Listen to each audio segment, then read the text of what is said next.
দ্বিতীয় দিনা আমি ডাবল ডেকাৰ ব্ৰিজ চাবলৈ চেৰাপুঞ্জীত আহি পালোহি আৰু ইয়াৰ ডাবল ডেকাৰ ব্ৰিজ চাবলৈ প্ৰায় পাহাৰৰ পৰা 3 কিলোমিটাৰ তললৈ আমি খোজকাঢ়ি আহি আছোঁ আৰু ইয়াৰ পৰা কমেও 1.5 কিলোমিটাৰ তলত আমি গৈ পেলাই ডাবল ডেকাৰ ব্ৰিজখন পামগৈ।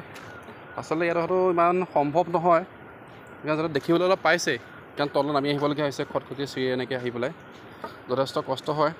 তথাপিতো ডাবল ডেকাৰ ব্ৰিজখন চোৱাৰ হেঁপাহ আগ্ৰহ মনত ৰাখি আমি আগুৱাই আহি আছোঁ আৰু যিমান দূৰ আহিলোঁ সিমান দূৰ চাগে পাৰ হ'লেহে আমি ব্ৰিজখন পামগৈ।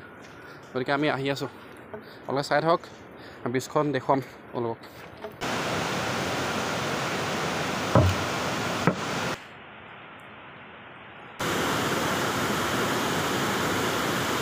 গ'ল সেই ডাবল ডেকাৰ ব্ৰিজখন, যিখন ব্ৰিজ চাবৰ কাৰণে আমি প্ৰায় 4 কিলোমিটাৰ 5 কিলোমিটাৰ 2-3 ঘণ্টা কমে খটখটি চিৰি বগাই পাহাৰ বগাই আহিছিলোঁ আৰু এইখনে হ'ল গছৰ শিপাৰে তৈয়াৰী হোৱা নিজে এই ডাবল ডেকাৰ ব্ৰিজখন, যিখন ব্ৰিজ চাবলৈ বহুখিনি অৰ্থত আহিবলৈ মন থাকে, কিন্তু ইমান দূৰ পাহাৰ বগাই আহিব নোৱাৰে, ফলত তেওঁলোকে আধাৰতে গুচি যাবলগীয়া হয়।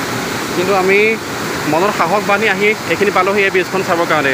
আপোনালোকে যদি দেখা নাই এই ব্ৰিজখন এবাৰ এই ভিডিঅ'টোৰ জৰিয়তে চাই লওক। এইখনে হ'ল সেইখন ডাবল ডেকাৰ ব্ৰিজখন, এখন আৰু আনখন হ'ল এইখন।